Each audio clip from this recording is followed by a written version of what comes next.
පාරටම ගැස්තිලා නැගිටිනවා. ඇස් අරලා බලනකොට වටේම තියෙන ඝන අන්ධකාරය විතරයි. හුස්ම ගන්නකොට නහයෙන් යන්නේ රත් වෙච්ච වාතය විතරයි. ඔයා වැලමිටෙන් අත නවන්න දිගාරින්න බලනවා. එහෙම කරන්නවත් ඉඩ නැහැ.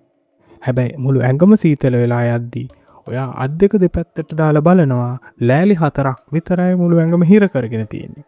ඔව්, කවුරු හරි ඔයාව පන පිටින් කිසිම මිනිහෙක් නැති කාන්තාරයක අඩි 6ක් පොළොවට මිනි පෙට්ටියක දාලා වලලනවා. ඉතින් අද අපි අරන් ආවේ ලෝක සිනමාවේ බිහිසුණුම සහ බලන ප්‍රේක්ෂකයන් පවා සැබෑ ලෙසම හුස්ම හිර කරවපු සයිකොලොජිකල් ත්‍රිලර් මූවි එකක් වන බෙරි චිත්‍රපටි සිංහල මූවි රිවිව් එක. මේ මුළු චිත්‍රපටිය පුරාවටම ඔයා දකින්නේ එකම එක මිනි පෙට්ටියක් හා ඒ මිනි පෙට්ටිය ඇතුලේ තනි වෙච්ච එකම එක මිනිහෙක් විතරයි. ඒ කවුරුත් නෙමේ ඩෙඩ්පූල් චරිතයෙන් ලෝකයම දන්න රයන් රෙනෝල්ඩ්ස්. කතාව ආරම්භ වෙන්නේ පෝල් කොන්රොයි කියන ඇමරිකානු ට්‍රක් රථ රියදුරාගෙන්. ඔහු ඉරාකයේ සේවය කරපු සාමාන්‍ය ඇමරිකානු සිවිල් වැසියෙක්. ඔහුට සිහියෙද්දි Taman ඉන්නේ කොහෙද කියලාවත් හිතා ගන්න බෑ. පෝල් බයටම කෑ ගහනවා. පෙට්ටිය ලෑලි නියපොතුවරින් හාරනවා. නමුත් කිසිම සෙලවීමක් නැහැ. වාසනාවකට වගේ පෝල්ගේ සාක්කුවේ තිබිලා ලයිටරයක් හම්බ වෙනවා. ඒ පත්තු කරපු පාර තමයි පෝල් දැනගත්තේ පෝල් ඉන්නේ අඩි ගාණක් පොළව යට වලලු පුලි පෙට්ටියක් ඇතුලේ කියලා. හැබැයි පෝල් දන්නේ නැහැ මේ ඔහු පත්තු කරපු ලයිටරේ නිසා පෙට්ටිය ඇතුලේ ඔහුට තව ජීවත් වෙන්න ඉතුරුලා තිබිච්ච ඔක්සිජන් ප්‍රමාණය තප්පරෙන් තප්පරේ පිච්චිලා යනවා කියලා. පෙට්ටිය ඇතුලේ තව මොන හරි තියෙනවද කියලා මරණ බය ඇස්සේ චෙක් කරන පෝල්ට හම්බෙනවා ග්ලව්ස් ටික් කිහිපයක්, පීයක් සහ මුළු ජීවිතේම තීරණය කරන වටිනාම දේ බ්ලැක්බෙරි ෆෝන් එකක්. හැබැයි මේ පෝල්ගේ ෆෝන් එක නම් නෙමෙයි. ඒකේ භාෂාව තියෙන්නේ අරාබි භාෂාවෙන්. වහාම ක්‍රියාත්මක වෙච්ච පෝල් ඇමරිකාවේ හදිසි දුරකථන අංකය වන 911 කතා කරනවා. හැබැයි ඔහු ඉන්නේ ඉරාකයේ කාන්තාරයක පොළොවට ඉන්නේ හින්දා ඇමරිකාවේ ඉන්න ඔපරේටර්ට මේක විහිළුවක් වෙනවා. පෝල් කේන්තින් හා බයෙන් කෑ ගහනවා මාව පන පිටින් වලට දාලා මාව අනවශ්‍ය ප්‍රශ්න අහන්න නැතුව මට උදව් කරපන් කියලා. නමුත් ඒ ඇමතුම කට්ටනවා. ඊට පස්සේ පෝල් තමන්ගේ බිරිඳ ලින්ඩාට කතා කරනවා. හැබැයි ඇයත් ෆෝන් එක පික් කරන්නේ නැහැ. අවසානයේ ඔහු කර කියා ගන්න දෙයක් නැතුව ඇමරිකාවේ රාජ්‍ය දෙපාර්තමේන්තුවට කෝල් කරනවා. එතනදී පෝල් මතක් කරනවා තමන්ගේ ට්‍රක් රථ පෙළට ඉරානයේ ත්‍රස්තවාදීන් ප්‍රහාරයක් එල්ල කරපු හැටි. අනෙක් හැමෝම මරලා තමන්ව පැහැරගත්ත හැටිත්. රාජ්‍ය දෙපාර්තමේන්තුවේ නිලධාරිනුත් පෝල්ට කියන්නේ බොහොම සාමාන්‍ය නීති රීති මාලාවක් විතරයි. ඔවුන්ට ඕනුන්නේ පෝල්ල බේර ගන්නවට වඩා මේ පොත්තේ මාධ්‍යයට අනේක නවත්තන්න. මේ බලාපොරොත්තු වෙච්ච සුන්වුණු මොහොතේ පෝල්ට එකපාරටම අමුතු ඉන්ටර්නැෂනල් නම්බර් එකකින් ෆෝන් එකක් එනවා. ඒ අමුතුම ගන්නෙ කවුද? ඔහු පුනාද පෝල්ගෙන් ඉල්ලන මාරාන්තික ඉල්ලීම්. ඒ ඇමතුම දෙන්නේ පෝල්ල පැහැරගත්ත ඉරාක ජාතික ත්‍රස්තවාදියා. ඔහුගේ නම ජාබිර්. ජාබිර් ඉතාම බිහිසුණු විදියට පෝල්ට තර්ජනය කරමින් කියනවා තමන්ට ඇමරිකානු ඩොලර් මිලියන 5ක කපම් මුදලක් ඕනි කියලා. එහෙම නැත්තම් පෝල් මේ පෙට්ටිය ඇතුළෙම කුණු වෙලා මැරෙන්න අරිනවා කියලාත් ඔහු කියනවා. පෝල් අසරණ වෙලා අඬන්න ගන්නවා.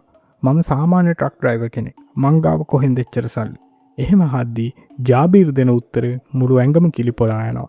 උඹ ළඟ සල්ලි නැති වුණාට උඹේ රටේ මිනිස්සු ගාව සල්ලි තියෙනවා. ඒ අයට කියලා සල්ලි ලෑස්ති කරපන්. නැත්තම් උඹට වෙන්නේ මේක ඇතුලේ මැරෙන්න. හැබැයි මෙහෙම කියපු ජාබිර් පෝල්ට තව එක අවස්ථාවක් දෙනවා. ඒ තමයි ප්‍රාණපකරුවන් බේරගන්න විශේෂ මිලිටරි නිලධාරියෙක් වන ඩ්‍රෑන් බිනරෝ සම්බන්ධ කරගන්න ඉඩ දෙන එක.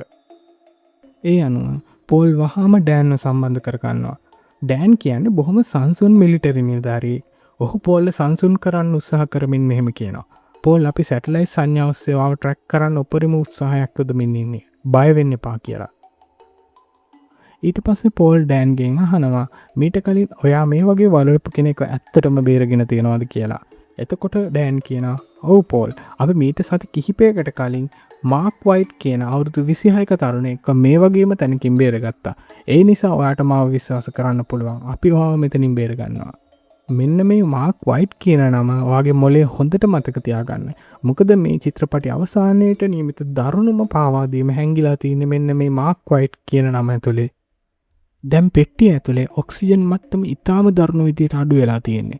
එකපාරටම පෝල්ට කකුල අස්සෙන් මොකෙද්දෝ සතෙක් සීතලට ඇදිලා යනවා වගේ තේරෙනවා. ඔහු ලයිටරය ගහලා බලද්දී අපේ පපුවත් එක්ක නතර වෙනවා. පෙට්ටියේ තිබ්බ පොඩි සිදුරකින් ඇතුලට ඇවිල්ලා තියෙන ඉතාමත් විෂාදික කාන්තාර සර්පයෙක්. යාට හොල්ලන්නවත් ඉඩක් නැති මිනි පෙට්ටියක් ඇතුලේ අන්ධකාරය ඔයාගේ ඇඟ උඩින් මාරාන්තික සර්පෙක් ඇදලා යද්දි දැනෙන හැඟීම. සර්පයා පෝල්ගේ පපුව උඩින් ඔහුගේ බෙල්ල ළඟින් ඇදලා යනවා. පෝල් ඉතාමත් සූක්ෂම විදියට තමන් ගාව තිබිච්ච ඇල්කොහොල් බෝතලයට ලයිටරෙන් ගිනි තියලා ඒ පෙට්ටිය ඇතුලේ පොඩි ගින්නක් හදලා සර්පයාව ආපහු ඒ සිදුරින් එළියට පන්න ගන්න සමත් වෙනවා. හැබැයි ඒ ගින්න හින්දා පෙට්ටියේ තිබිච්ච ඔක්සිජන් තවත් වේගයෙන් අඩු වෙනවා. ඒ ඇස්සේ තවත් මාරාන්තික අනතුරක් පෝල්ට සිදු වෙනවා. ඒ තමයි ඉරාකයට එල්ලවන ඇමරිකානු බෝම්බ ප්‍රහාර නිසා පෝල් ඉන්න තැන පොළවත් හෙල්ලෙන්න ගන්නවා. ඒ කම්පනය හින්දා පෙට්ටියේ ඉරිතලා තිබ්බු ලෑල්ලක් තවත් ඉරිතලලා ඒ ඇස්සෙන් වැලි ඇතුළට වැටෙලා ගන්නවා. දැන් පෝල්ගේ පපුව මට්ටමටම වැලි පිරීලා තියෙන්නේ. මේ අතරේ පෝල් වැඩ කරපු ට්‍රක් සමාගමේ ප්‍රධාන නීති නිලධාරියා වන ඇලන් පෝල්ට කතා කරනවා. හැබැයි ඔහු කතා කරන්නේ පෝල්ව බේර ගන්න නම් නෙමෙයි. ඔහු ඉතාමත් සූක්ෂම අයුරින් මේ ඇමතුම රෙකෝඩ් කරනවා. ඇලන් පෝල්ට කියනවා ඔබ සමාගමේ නීති කඩ කරලා තියෙනවා. ඒ නිසා අපි ඔබ මේ දැන්ම ජොබ් එකෙන් අයින් කරනවා කියලා. ඔවුන් මේ නීතිය කරන්නේ දන්නවද? පෝල් හදිසියවත් පොළවේ යටදී මැරුණොත් ඔහුගේ පවුලේ අයට සමාගමෙන් ගෙවිය යුතු විශාල රක්ෂණ මුදල නොගෙවා සිටින්න. තමන්ගේ මරණය අභියස තමන්ගේ රටේ මිනිස්සු මේ කරන ද්‍රෝහිකම නිසා පෝල්ට සම්පූර්ණයෙන්ම මානසික වෛද්‍ය වෙටිලා තියෙන්නේ. දැන් පෝල්ට ඉතුරු වෙලා තියෙන්නේ තවත් අවසාන මිනිත්තු 3ක් විතරයි. දැන් මේ පෙට්ටියෙන් 90%ක්ම වැලි පිරීලා. පෝල් ඉන්නේ බෙල්ල මට්ටමටම වැලි අසහිර වෙලා. ඔහු හුස්ම ගන්න පුළුවන් තව තිප්පර කිහිපයක් විතරයි. වැලි ඔහුගේ කට ළඟටම ඇවිල්ලා තියෙන්නේ. පෝල් තමන්ගේ බිරිඳ ලින්ඩාට අවසාන වතාවට කතා කරලා අඬමින් සමුගන්නවා. මේ අවස්ථාවට ඕනෑම කෙනෙක් සංවේදී වෙනවා. මේ අතරතුර පෝල්ගේ ෆෝන් එකට එකපාර කෝල් එකක් එනවා. ඒ වෙන කවුරුත් නෙමෙයි ඩෑන්. අර කලින් කතා කරපු ප්‍රාණපකරුවන් මුදා ගන්න පුද්ගලයා. ඔහු කියනවා මහ කලබලයකින් පෝල් හයියෙන් අල්ලගන්න. අපි ත්‍රස්තවාදියෙක් අල්ලගත්තා. එයා කිව්වා අපිට ඔයා ඉන්න තැන. අපේ ටීම් එක දැන් ඔයා ඉන්න ස්ථානයේ පොළව හාරන ගමන් ඉන්නේ. ඕ අපිට ලී කැලක් හම්බුණා පෝල්.